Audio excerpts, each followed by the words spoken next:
Seorang lelaki berperawakan kurus tanpa baju dengan menggunakan sarung berwarna hitam terlihat menari-nari menuruni tangga rumah tersebut. Suara gelang kaki dan gelang tangannya seperti irama yang mengiringi tarian itu. Balian.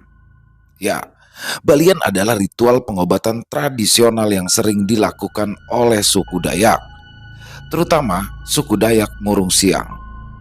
Dan kalau yang melakukan pengobatan adalah orang Masih atau Islam, maka itu disebut dengan Badewa. Balian biasanya dilakukan oleh seorang basi yang sudah berpengalaman. Seketika, orang-orang yang tadinya berdiri di sekitaran rumah itu pun langsung berlarian menghindar dari basi. Basi terus menari dan tariannya semakin cepat di setiap saat. Tiba-tiba saja, basi tersebut menggali tanah yang tepat berada di halaman rumah. Orang-orang yang melihat basi menggali tanah itu pun lantas kaget dan mulai saling berbisik satu sama lain. Bagaimana tidak? Jika dalam ritual balian itu basi tiba-tiba menggali tanah, maka kesembuhan bagi si sakit sudah tidak dapat lagi diharapkan. Konon, itu adalah satu pertanda bahwa si sakit akan meninggal dunia dalam waktu dekat. Hembusan angin menerbangkan dedaunan di halaman rumah itu. Halaman yang tadinya bersih setelah disapu, kini kembali berantakan. Suara rintihan kesakitan masih terdengar dari dalam rumah tersebut. "Aduh, Bu, sesek Bu," rintih perempuan itu sambil terus memegangi perutnya yang besar. "Yin," panggil wanita parubaya pada seorang anak laki-laki yang sedang duduk di pojok ruangan. "Ya Bu," jawabnya. Cepat, panggilkan Inai Bedrik." "Inai Bedrik, Bu," ulang anak lelaki tersebut untuk meyakinkan pendengarannya tidak salah. "Iyalah, memangnya ada lagi Inai Bedrik selain dia?" "Bu, aku takut. Sudah tengah malam," ujar anak itu seraya menunjuk ke atas. Wanita parubaya yang dipanggil Ine atau Inai ataupun ibu itu pun lantas menarik nafas panjang. "Sudah, kau tunggu di sini. Biar Inai yang ke sana. Jaga kakakmu." Setelah ibunya pergi, anak lelaki itu pun lantas duduk di samping kakaknya yang masih saja kesakitan.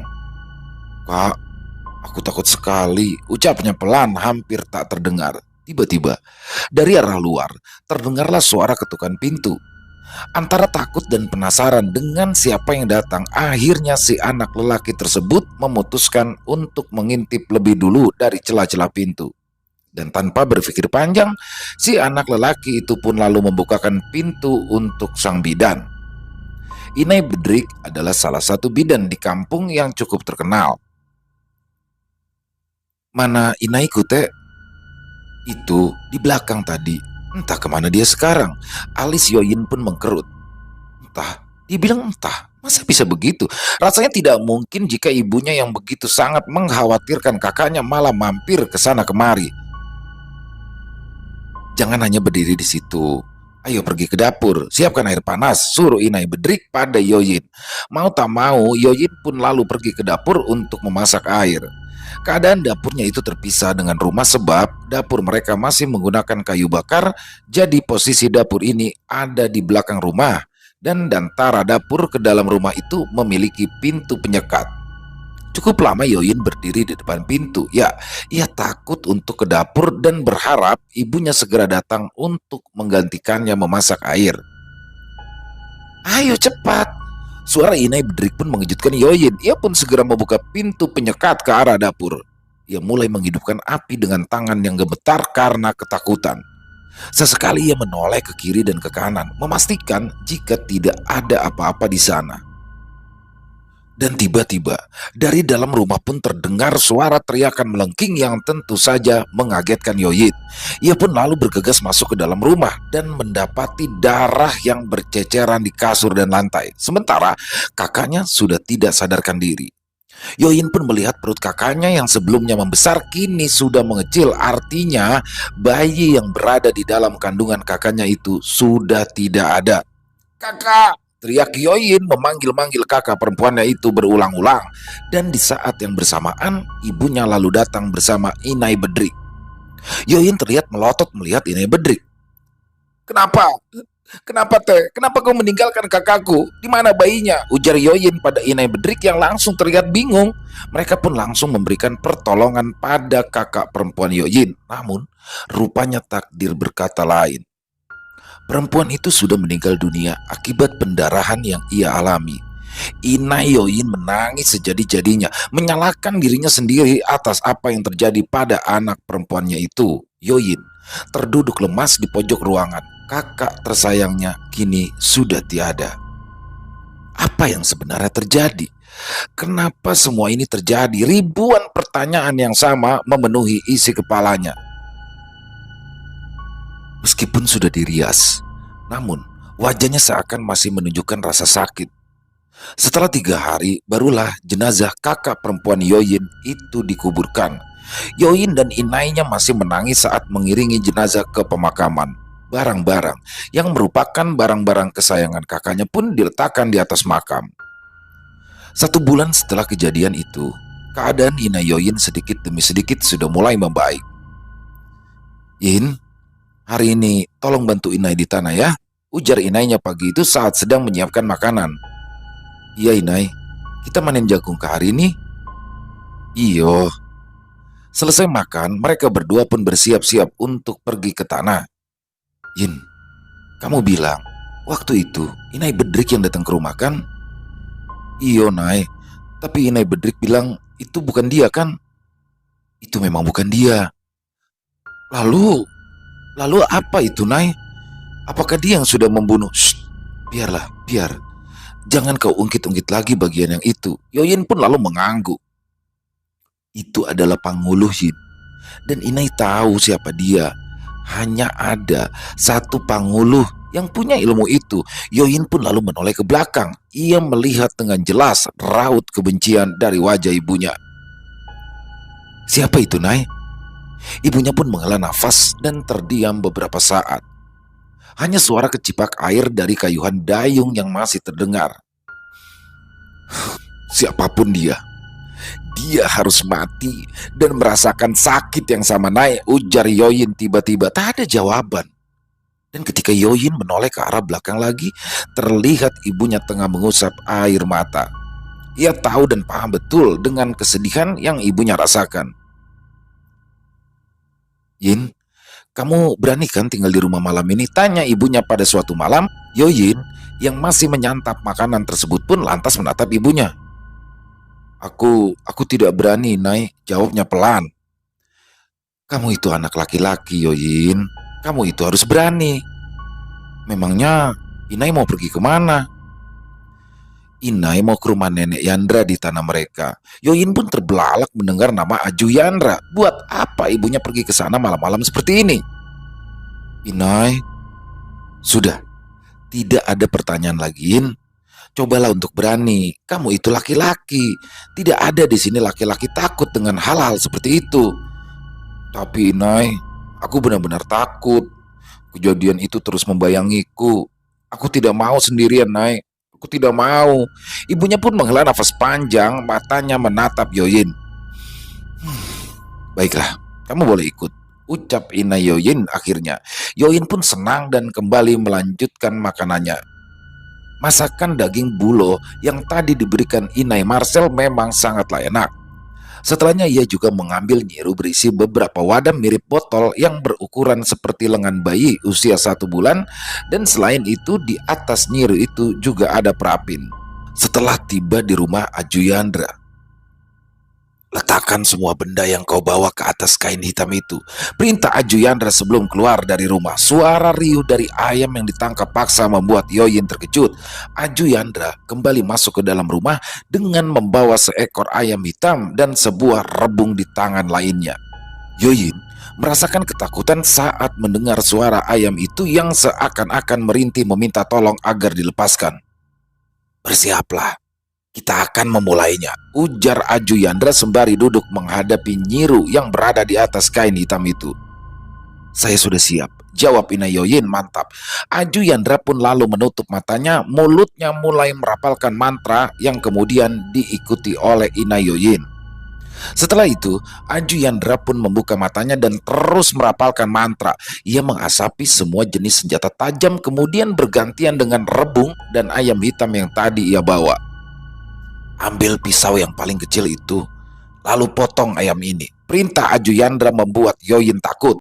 Yoyin ingin berteriak tidak untuk mencegah sang ibu memotong ayam itu, tetapi ia yakin ibunya pasti akan marah, ya memarahinya habis-habisan, bahkan mungkin saja dia akan disuruh pulang seorang diri. Akhirnya, Yoyin pun memutuskan untuk tetap diam dan tidak mengganggu setiap apa yang ibu dan Aju Yandra lakukan malam itu. Yoyin melihat tangan ibunya seperti bergetar saat memotong ayam hitam tersebut. Suara kesakitan yang dihasilkan dari ayam itu membuat Yoyin menutup mata dan juga telinganya. Darah ayam itu ditampung dalam sebuah wadah yang sepertinya terbuat dari tanah liat. Kemudian oleh Aju Yandra, Ina Yoyin pun disuruh untuk menyantap jeroan ayam hitam tersebut. Ina Yoyin yang sudah dibutakan oleh dendam itu pun tentu saja tak membantah. Ia melakukan apapun yang sudah diperintahkan oleh Aju Yandra, termasuk memakan dengan rakus jeroan ayam hitam yang masih mentah tersebut. Sekali lagi Yoyin harus menutup mata dan juga telinganya. Aju Yandra terkekeh. Tawanya seperti bukan lagi suara tawa seorang nenek tua. Yoyin kembali membuka matanya dan melihat darah ayam hitam di dalam wadah itu kemudian disiramkan pada rebung yang awalnya Yoyin pikir untuk dimakan.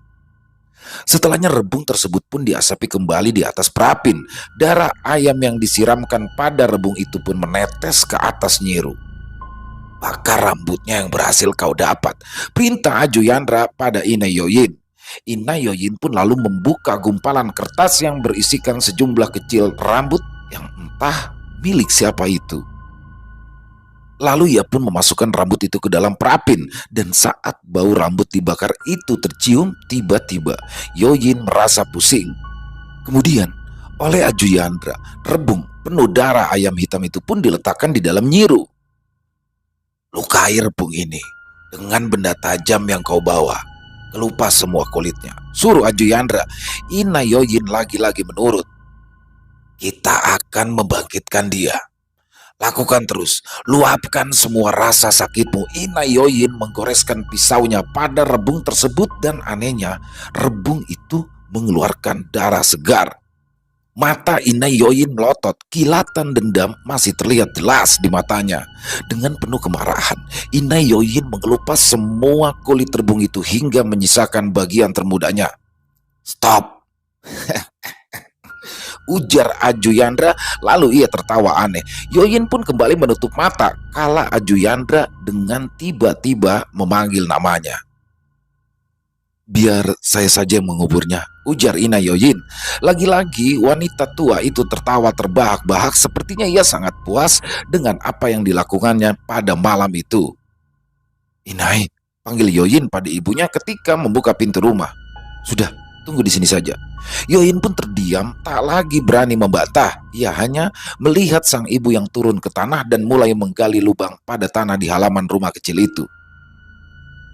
Yoyin, kau tahu, Pangulu dapat mengetahui orang penakut hanya dengan merasakan bekas telapak kakinya saja, ujar Aju Yandra tiba-tiba. Yoyin pun tercekat, ia semakin takut. Kau tak perlu takut begitu. Aku tidak memakan anak kecil. Yandra, cucuku, dulu juga sama sepertimu. Ia penakut dan cengeng. Tapi setelah dia berhasil melewati ambang kematian, dia pun berubah menjadi Yandra yang sekarang. Apa kamu mau menjadi seperti Yandra yang sekarang? Tidak, aku tidak mau.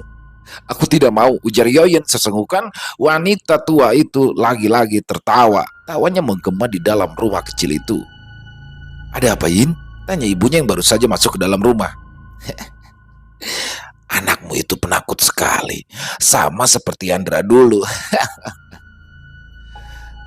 Bagaimana sekarang, Teh? Apa sudah selesai? Sudah. Lalu bagaimana selanjutnya? Apa yang akan dia rasakan? Kau akan melihatnya sendiri nanti.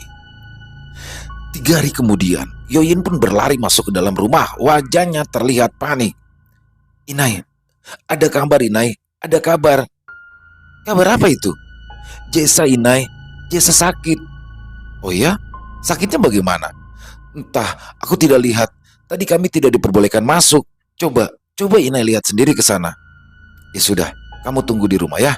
Itu di dapur Inai lagi masak. Nanti kalau airnya sudah menyusut, tolong angkat singkongnya.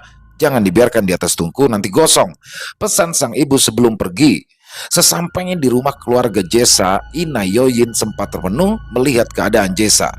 Bagian payudaranya memerah dan bengkak, sementara Jesa terus saja menggaruk-garuk tanpa henti. Wajahnya terlihat meringis. Bibir Inai Yoyin bergetar. Sebuah senyum tipis tersungging di bibir itu. Kasihan sekali. Sudah berapa lama seperti ini? Tanya Inai Yoyin pada ibunya Jesa yang berdiri tepat di belakangnya. Sekitar 2 hari. Katanya gatal sekali, tapi sudah dilarang untuk menggaruk. Tapi Jesa itu tidak nurut sama Pak Mantri. Dia malah terus-terusan menggaruknya sampai jadi seperti itu, jawab ibunya Jesa. Iya Jess, harusnya jangan digaruk seperti itu, nanti malah makin parah. Tidak bisa teh, ini gatal sekali, ujar Jesa sambil menangis. Memangnya kata Pak Mantri Jesa terkena apa? Tanya Inai Yoyin. Entahlah, dia bilang alergi. Oh, alergi. Ya biasanya itu kan karena salah makan atau terkena sesuatu. Sepertinya waktu si Yoyin masih berumur 2 tahun pernah juga kena alergi seperti ini. Memang benar-benar gatal sekali. Obatmu dulu apa? Aduh, aku lupa. Tapi waktu itu aku juga minta obat sama Mantri. Iya, Jesa juga sudah dikasih obat sama Mantri, tapi tidak pengaruh, kata Jesa. Masih tetap gatal, malah semakin bertambah gatal setelah diminumi obat. Mungkin karena obatnya belum habis. Saya dulu juga begitu kok. Setelah mengobrol sebentar, Inai Yoyin pun lalu pulang. Langkahnya sedikit dipercepat dan ketika sampai di rumah ia pun langsung mengemas barang-barangnya. Inai, mau kemana? Tanya Yoyin yang duduk di depan pintu sambil memakan singkong rebus yang ia cocol di gula pasir. Sudah, kau tinggal di rumah dulu. Inai mau ke tempat Aju Yandra. Yoyin pun mengangguk lantas kembali melanjutkan makannya. Jangan kemana-mana ya In. Kalau ada yang cari Inai, bilang saja Inai ke tanah. Yo Nai. Setelah Inainya pergi, Yoyin pun baru sadar akan sesuatu. Jangan-jangan Pangulu yang dimaksud Inai itu adalah keluarga Jesa. Batinnya seketika badannya pun merinding. 2 hari telah berlalu. Saat itu Yoyin tengah bermain bersama kawan-kawannya di halaman rumah. Tiba-tiba datang seorang ibu-ibu memanggil-manggil nama ibunya Yoyin. Tampaknya ada sesuatu hal yang sangat penting. Dan saat ibunya keluar dari dalam rumah, terlihat ibu-ibu yang datang tadi langsung mengatakan sesuatu dan entah apa yang dikatakannya sebab Yoyin sama sekali tidak bisa mendengar obrolan mereka yang terlalu pelan tersebut. Sebentar ya, aku minum dulu, ujar Yoyin pada teman-temannya. Dan saat melewati ibunya dan ibu-ibu itu, Yoyin sengaja memperlambat langkahnya. Payudaranya merekah, dagingnya mengelupas seperti... Yoyin tak lagi bisa mendengar perkataan mereka selanjutnya sebab terhalang oleh dinding dan juga mereka semakin mengecilkan suara. Siapa yang dia maksud? Batin Yoyin. Dan saat Yoyin berjalan keluar, ibunya dan orang itu seketika berhenti berbicara hingga Yoyin pun menjauh dari mereka. Ayo Yin, kali ini kau yang jalan, suruh temannya. Inai, ada apa sebenarnya? Siapa yang ante tadi dibicarakan? Kau ingat ritual tempo hari di rumah tanah milik Aju Yandra? Ingat?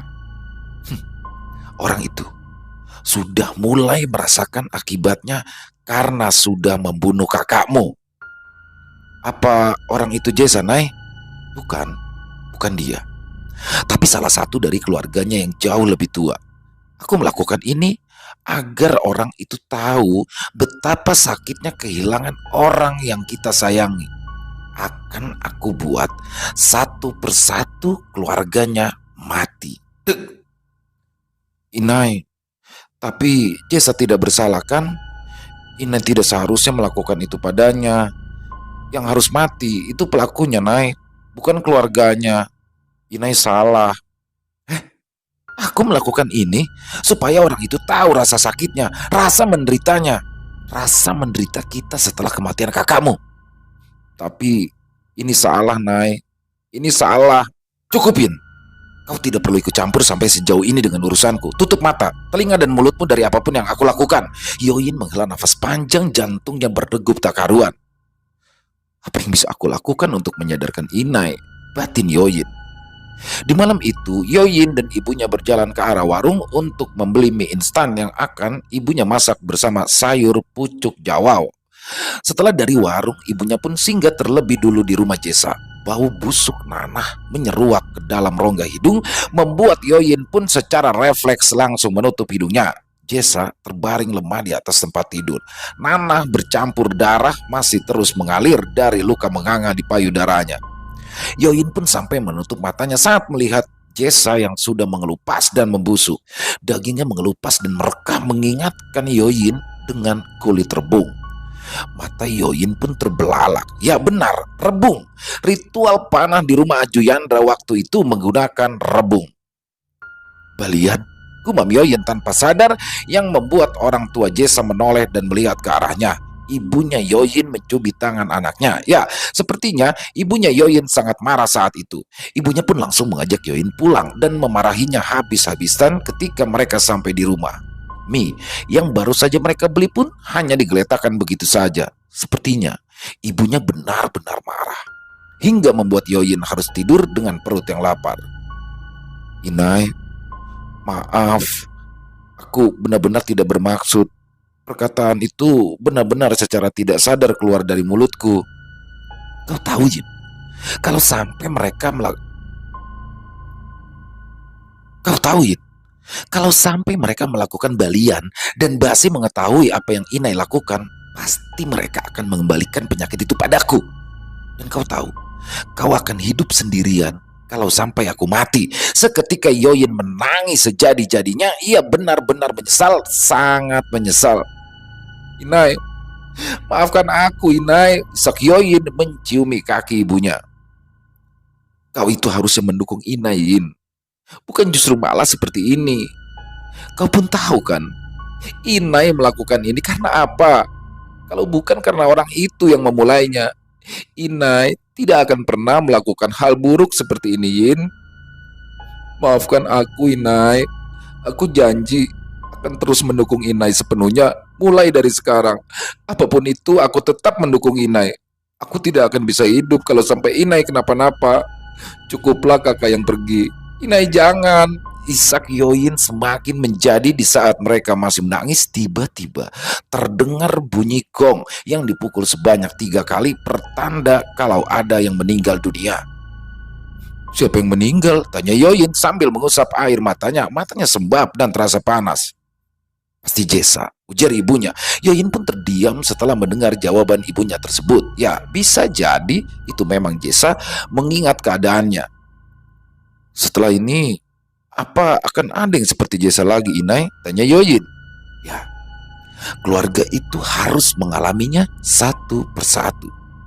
Yoyin lagi-lagi terdiam. Meskipun hati kecil yang menentang perbuatan ibunya tersebut, akan tetapi tetap saja ia tidak bisa berbuat apa-apa.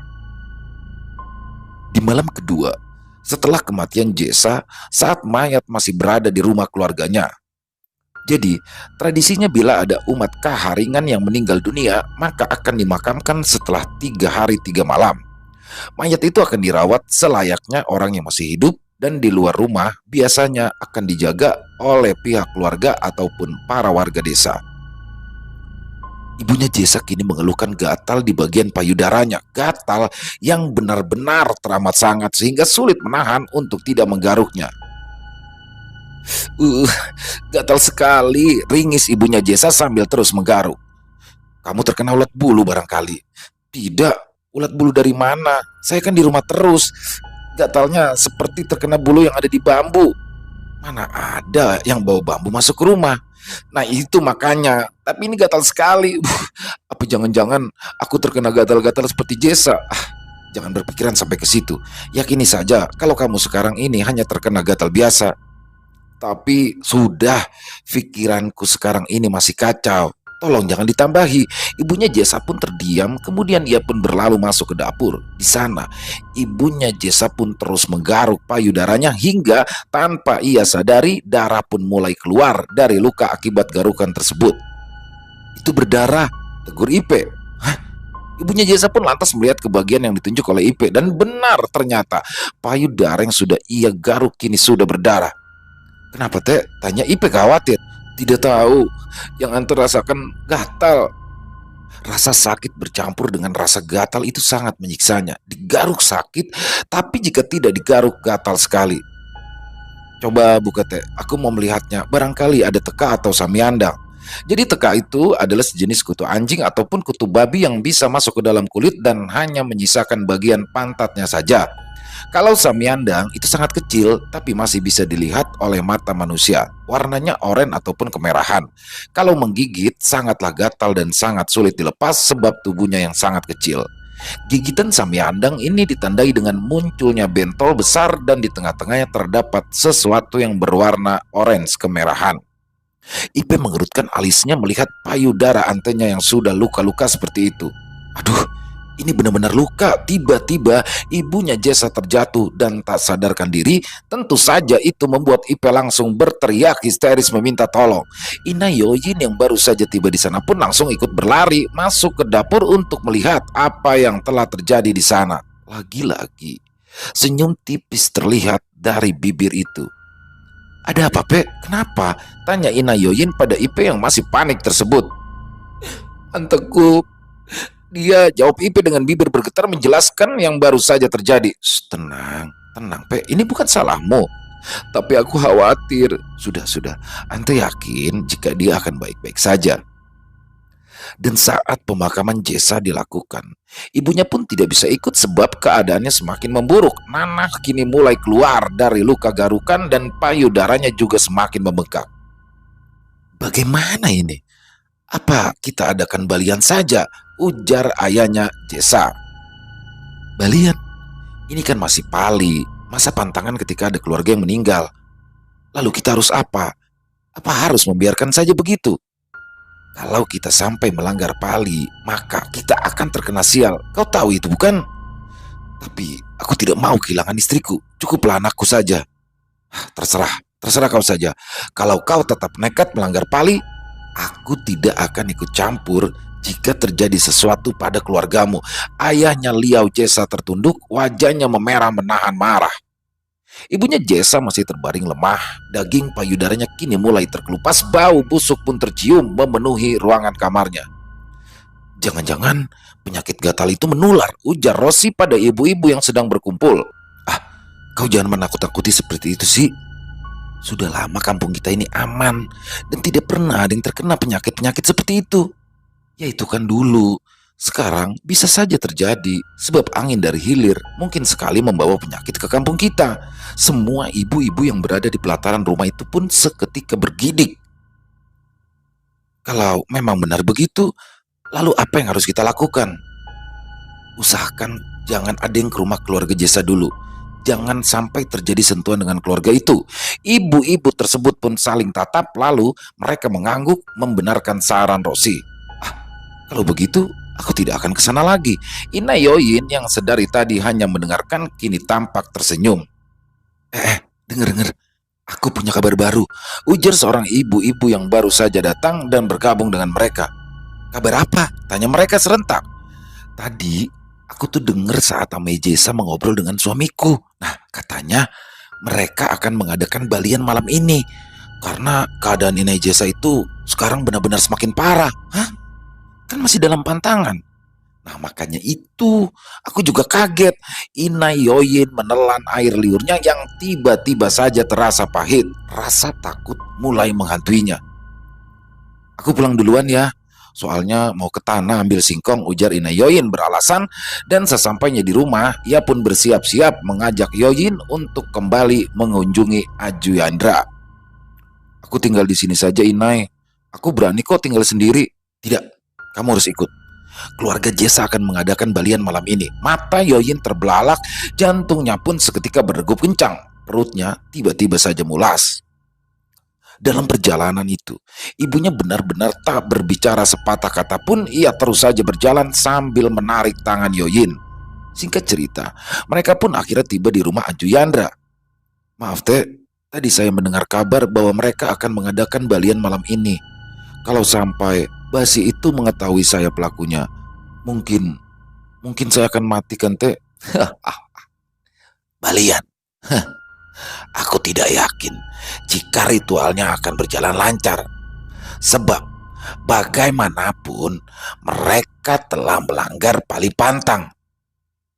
"Teh, ente tahu kalau Ya tentu saja aku tahu." Malam itu, ritual balian pun dimulai. Basi yang didatangkan dari desa sebelah pun terlihat sudah menari-nari mengelilingi Inai Jesa. Suara gelang kaki dan gelang tangannya beradu dengan suara tangkanung serta agung yang terus dipukul. Terlihat Basi mengendus bagian tubuh Inai Jesa. Warna matanya pun berubah, pupil matanya memutih, mulutnya mengeluarkan suara yang tak jelas. Tak berapa lama setelahnya, Basi tersebut pun kembali menari dan anehnya, ia kini menuju ke arah luar rumah. Orang-orang yang tadi ramai menonton ritual balian itu pun lantas berlarian untuk menghindari Basi. Basi terus menari, hentakan kaki dan gerakan tangannya pun semakin cepat hingga akhirnya sang Basi terlihat menggali tanah di halaman rumah Inai Jesa. Orang-orang yang sedari tadi menyaksikan pun lantas saling pandang satu sama lain. Bagaimana tidak? Karena biasanya pada hari ketiga lah roh yang merasuk Basi akan memperlihatkan ciri apakah si sakit bisa sembuh atau tidak. Tapi malam itu, yang merupakan masih malam pertama balian, Basi sudah menggali tanah, yang berarti tidak akan ada kesembuhan pada Inai Jesa. Ritual balian itu pun berakhir dengan tidak semestinya. Raut kekecewaan terlihat jelas pada wajah Amai Jesa. Satu hari setelah balian itu diadakan, suara agung pun kembali terdengar. Inai Jesa meninggal dengan keadaan yang persis sama dengan Liao almarhum Jesa. "Setelah ini siapa lagi, Nai?" tanya Yoyin sembari membuka kulit pinang muda. "Kita lihat saja," jawab ibunya yang sedang memasak nasi tersebut. "In, pergi ke warung, beli mie dan ikan kaleng." "Wah, asik, kita makan enak hari ini," ujar Yoyin segera menghampiri ibunya. Tapi di tengah perjalanan, Yoyin kala itu dihadang oleh seorang nenek-nenek yang tak lain merupakan nenek dari Liao Jesa. "Mau kemana, Yoyin?"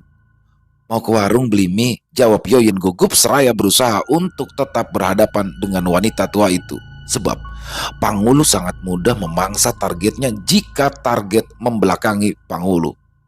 Maka dari itu, Yoyin tetap berusaha untuk terus berhadapan dan tidak memberikan celah bagi nenek Liao Jesa untuk melihat punggungnya. "Duluan saja, Yin, aku berjalan di belakang." "Ah, tidak, nenek duluan saja," kata inaiku. "Tidak boleh yang lebih muda berjalan di depan orang yang lebih tua," jawab Yoyin. Awalnya wanita itu sama sekali tidak mau berjalan lebih dulu, namun karena Yoyin yang tak juga bergerak, mau tak mau membuat nenek dari Liao Jesa itu pun berjalan lebih dulu. "Yoyin," panggil seseorang dari belakang, dan saat Yoyin menoleh terlihat Yandra berjalan menghampirinya. Melihat kedatangan Yandra, seketika nenek Jesa pun langsung mempercepat langkahnya. "Kenapa?" tanya Yoyin. "Tidak apa-apa. Kau pasti takut dengan dia kan?" Yoyin mengangguk. Yandra tersenyum lalu merangkul Yoyin dan kemudian mereka pun berjalan ke arah warung. "Setelah ini, kamu mau kemana?" tanya Yoyin pada Yandra. "Aku mau ke rumah Jesa. Kau beranikan pulang sendiri?" Yoyin pun mengangguk. "Inai, tadi aku bertemu nenek Jesa." "Lalu, apa katanya?" "Tidak ada. Tapi dia menyuruhku agar berjalan lebih dulu.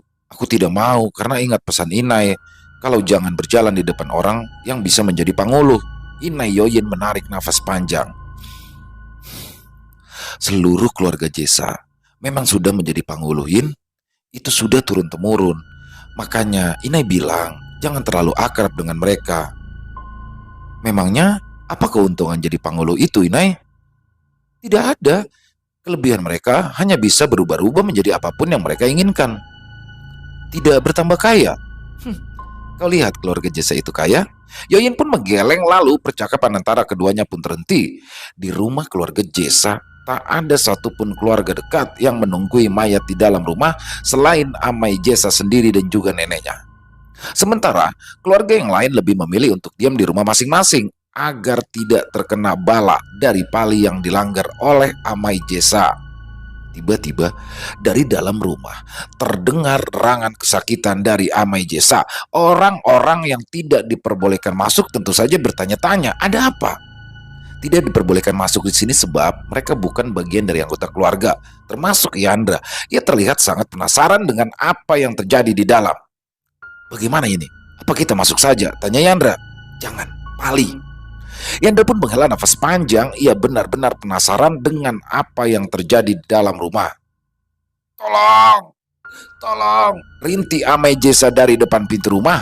Yandra pun lantas menaiki tangga rumah tersebut dan membantu mengangkat tubuh Amai Jesa yang sudah penuh dengan darah. Ada apa ini, Mang? Tanya Yandra. Belum sempat menjawab, Amai Jesa sudah tak sadarkan diri. Nenek Jesa pun melihat ke arah Yandra dan kembali masuk ke dalam, dan saat baju Amai Jesa yang sudah sobek dan basah oleh darah itu dibuka, terlihat banyak sekali luka seperti sayatan di tubuhnya. Malam yang harusnya berjalan normal sebagaimana biasanya saat mereka menjaga keamanan di rumah orang yang meninggal, tapi malam itu segalanya berbeda. Malam itu terasa sangat kacau. Mereka kalut, panik, dan bingung dengan apa yang terjadi pada Amai Jesa.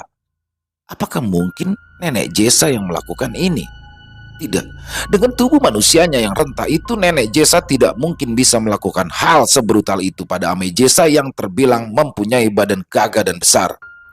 Aku akan panggil mantri, ujar Yandra memecah suasana. Cepat!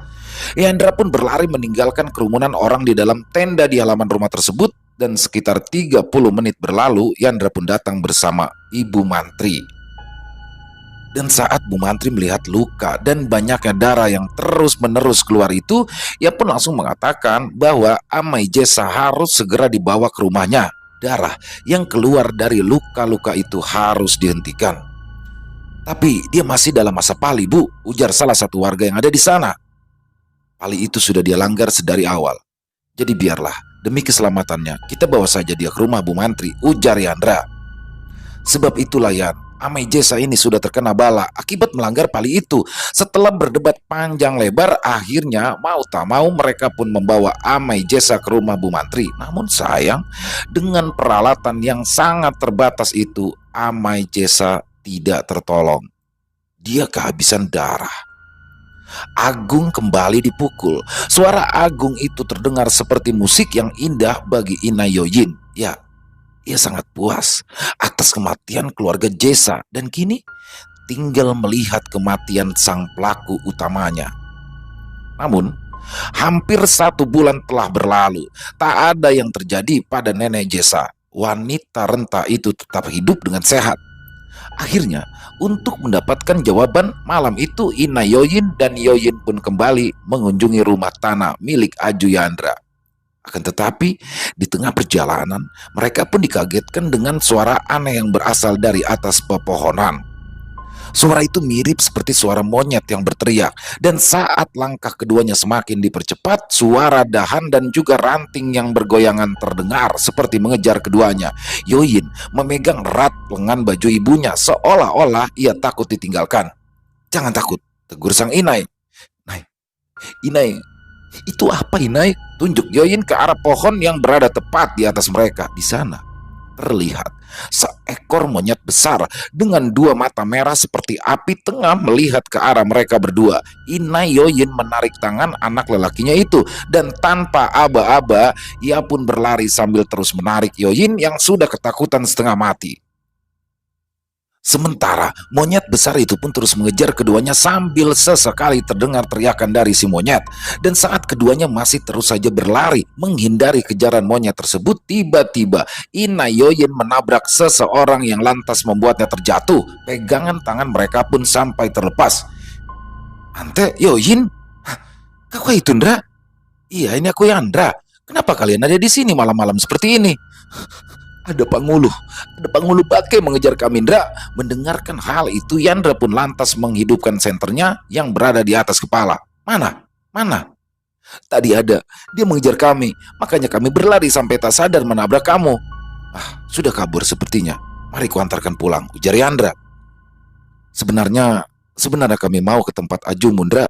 Yandra pun terdiam. Ia kini mulai paham dengan apa yang sebenarnya terjadi belakangan ini.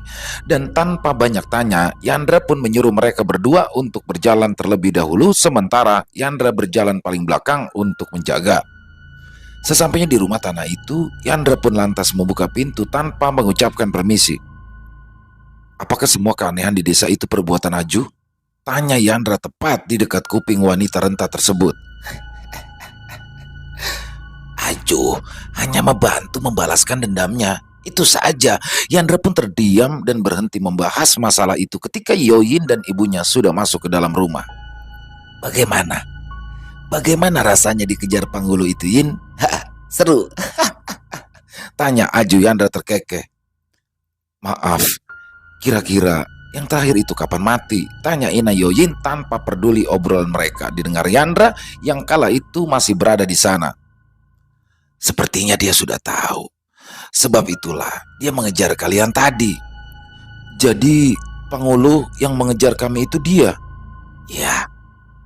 Dan kalau dia sudah tahu, artinya dia pasti akan terus mencoba membunuh kami, kan? Bagaimana ini? Apa yang harus kami lakukan? Tenang, tidak usah takut.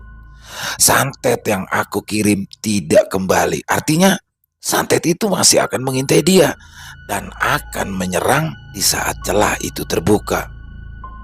Tapi sampai kapan? Saya sudah tidak sabar ingin melihat hasil akhir. Sabar, tidak akan lama lagi. Dari kejauhan terdengar suara teriakan monyet. Suaranya sangat riuh dan menggema di sekitaran rumah. Buru Landra. Kau suka dengan matanya, bukan? Yandra menggeleng. Sepertinya aku cukup kenal dengan Panggulu itu. Dia punya pengaruh yang tidak main-main, Juh. Aku belum siap untuk berhadapan dengannya. Lagi-lagi Aju Yandra terkekeh. Suara tawanya benar-benar membuat Yoyin merasa tidak nyaman. Hari itu, saat Yoyin dan teman-temannya sedang bermain gasing di halaman rumah, mereka pun dikagetkan oleh kedatangan nenek Liao Jesa. Melihat kedatangan nenek Jesa tersebut, Yoyin lantas berlari ke dalam rumah dan mengajak ibunya untuk keluar melalui pintu belakang. Ina Yoyin yang sedang melipat pakaian tersebut pun tentu kaget karena Yoyin menariknya tanpa memberitahukan alasan. Dia ada di luar, Nai, ujar Yoyin. Sial. Yoyin, Inaimu ada di dalam kah? Panggil nenek Liao Jesa. Mata Inai Yoyin terbelalak mendengar suara itu. Inai lekas keluar dan pergi ke rumah Aju Yandra, ujar Yoyin dengan bibir gemetar. Mata Inai Yoyin terbelalak mendengarkan suara itu. Inai lekas keluar, pergi ke rumah Aju Yandra, Inai, ujar Yoyin lagi. Ayo kita pergi. Tidak, aku akan menghalangi dia supaya tidak mengejar Inai. Jangan, kau tahu siapa dia, bukan? Dikejar Panggulu itu tidak enak, Nai. Itu pengalaman yang buruk. Tapi aku akan tetap di sini. Di luar juga banyak teman-temanku. Suara langkah kaki yang masuk ke dalam rumah itu membuat Yoyin dan ibunya bergegas keluar dari dalam rumah melalui pintu belakang. Dan saat Yoyin kembali bergabung dengan teman-temannya, Ina Yoyin bergegas berlari menjauh dan ia akan pergi ke rumah Aju Yandra. Yoyin, panggil nenek Jesa setengah berteriak di depan pintu. Oi, jawab Yoyin yang kini sudah berada di luar bersama teman-temannya. Inaimu mana? Pergi ke tanah, Juh, panen singkong buat dijual besok, jawab Yoyin. Mendengarkan jawaban Yoyin tersebut, nenek Jesa langsung bergegas pulang. Ia berjalan lurus tanpa menoleh ke kiri dan ke kanan. Di tempat yang berbeda, Ina Yoyin pun masih berlari menuju ke rumah tanah Aju Yandra yang sudah tidak terlalu jauh lagi tersebut. Tolong saya. Dan saat pintu rumah dibuka, terlihatlah Yandra berdiri di sana. Maaf, dia sedang tidak bisa diganggu, ucap Yandra pelan. Aju Jesa terus meneror kami, Indra. Ya ampun, bagaimana keadaan Yoyin di sana? Indra, kau mau bantu? Tolong, Indra, tolong jemput Yoyin. Bukannya saya tidak mau, tapi kami sedang melakukan sesuatu. Penghulu itu juga semalam berhasil memasuki area sini. Padahal area ini sudah didinding dengan sompun dan tamiang. Sudah, Ante tenang saja ya. Yang dia targetkan saat ini bukan Yoyin, tapi Ante. Jadi Ante tidak perlu mengkhawatirkan keadaan Yoyin. Yoyin pastilah akan baik-baik saja. Meski begitu, tetap saja perasaan Ina Yoyin masih gelisah memikirkan keadaan anak laki-lakinya itu, dan tiba-tiba terdengar Aju Yandra memanggil nama Ina Yoyin. Dan saat sudah dekat, Ina Yoyin seketika terkejut kala melihat Aju Yandra yang seperti bukan dirinya lagi. Matanya memutih, suaranya pun terdengar lebih berat. "Kau harus tuntaskan ini semua. Akhiri," ujar Aju Yandra seraya memegangi kepala Ina Yoyin. Tangannya terasa dingin seperti es sampai-sampai Ina Yoyin menggigil karenanya. "Bagaimana caranya?" "Hadapi." "Hadapi? Ndra, apa maksudnya ini, Ndra?" Maksudnya, Aju Liao Jesa akan datang kemari, dan saat itulah Ante harus hadapi dia langsung. Dengan mandau ini, Ante lukai bagian tubuhnya, dan pada lukanya itu, Ante masukkan tanah. Terserah tanah apapun yang ada di sekitar Ante. Dengan begitu, penghulu itu akan lemah, dan tubuh manusianya akan terluka. Luka itulah yang akan membunuhnya. Tapi, penghulu, Ndra, dia jauh lebih kuat daripada aku, ucap Ina Yoyin terisak. Kini barulah rasa sesal itu ia rasakan. "Aku akan bantu. Ante tenang saja. Kalau kita bersama-sama, kita pasti bisa." Ina Yoyin pun tertunduk. Ia tidak yakin jika ia mampu menghadapi penghulu itu, tapi setidaknya ada Yandra yang akan membantu. Akhirnya, meskipun ragu, Ina Yoyin pun mengangguk menyetujuinya. Mereka bersiap untuk nanti malam. Suara patiling mulai terdengar mendayu, tanda mulainya pergantian sore menjadi